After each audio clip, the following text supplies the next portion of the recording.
सौरभ मेहता जी, शेरगंज college.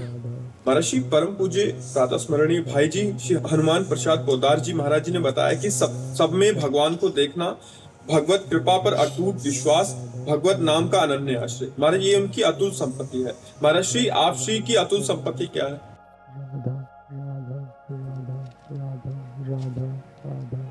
वाणी से बिना बोले अगर समझो तो बस इतनी है,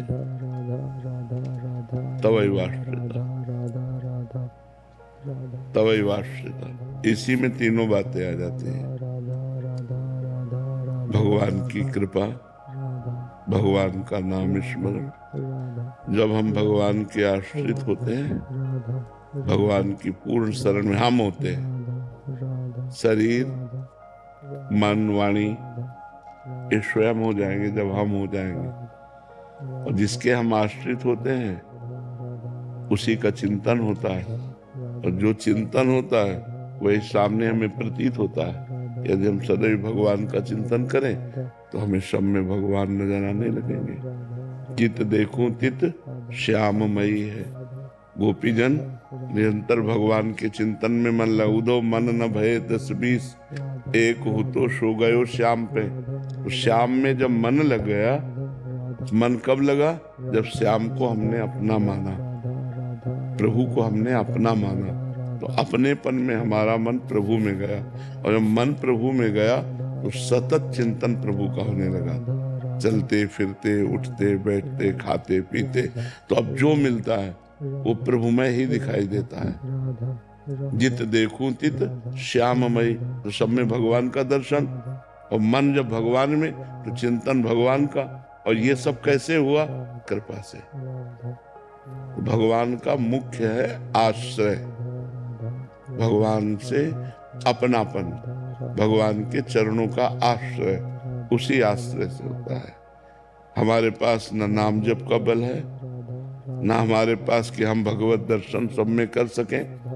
हमारे पास उनके चरणों के आश्रय का बल है। अब वो हमें भगवत दर्शन कराता है, वही आश्रय हमें नाम जप कराता है, वही आश्रय हमें कृपा का अनुभव कराता है। उसी आश्रय से तीनों बातें हैं। आश्रय की प्रथम सीढ़ी क्या है महाराज जी, साधक? जब प्रथम सीढ़ी पे चलते हैं तो सत्संग है। प्रथम भगत संतन कर संगा। जब हम संतों का संग करते हैं तो भगवान की महिमा सुनने को मिलती है, नाम महिमा सुनने को मिलती है। और ये पता चलता है कि मनुष्य जीवन का लक्ष्य है भगवत प्राप्ति, मनुष्य जीवन की सार्थकता है भगवान की प्राप्ति। तो फिर हम भगवान के आश्रय की तरफ बढ़ते हैं जब हमें पहले संत संग मिलता है। प्रथम भगति संतन कर संगा। और संस्कृत में जो नवधा भक्ति का वर्णन है उसमें प्रथम है श्रवणम। जब हम भगवान की महिमा को श्रवण करते हैं तो हमारे हृदय में भगवान के प्रति अपनापन शुरू होता है, यहीं से जागृति होती है। देखो विभीषण जी भगवान के पास आए तो कह रहे हैं, श्रवण सुजस सुनि आयऊं प्रभु भंजन भव भीर, त्राहि त्राहि आरति हरन शरण सुखद रघुबीर। श्रवण सुजस सुनि आयऊं, कान से आपकी महिमा सुनी प्रभु। हे भवजाल को नष्ट करने वाले प्रभु, जब मैंने आपकी महिमा सुनी तब मेरे हृदय में आपसे अपनापन हुआ, आश्रय की वृत्ति जागृत हुई। आयो आपके चरणों तक पहुंचने का जो हमें बल मिला वो आपकी महिमा सुनने से। श्रवण सुजस सुनि आयो प्रभु भंजन भवभीर। इस भव समुद्र से पार करने वाले प्रभु, इस भव रोग का निवारण करने वाले प्रभु, इस भव के भय का नाश करने वाले प्रभु, मैं आपकी शरण में आया हूँ आपका श्रवण सुन करके।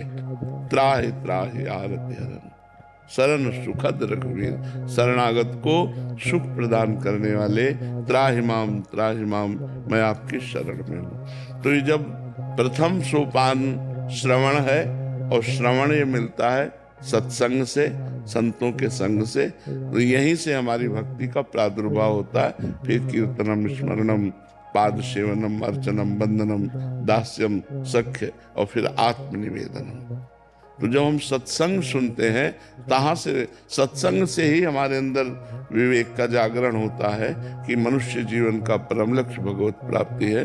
तो हमारा इस समय आश्रय है, वर्तमान में केवल आश्रय है, और आश्रय के बल से ही नाम जप हो रहा है, आश्रय के बल से ही सब में भगवत भाव की भावना का जो जितना दर्शन करा रहे हैं उतना दर्शन हो रहा है।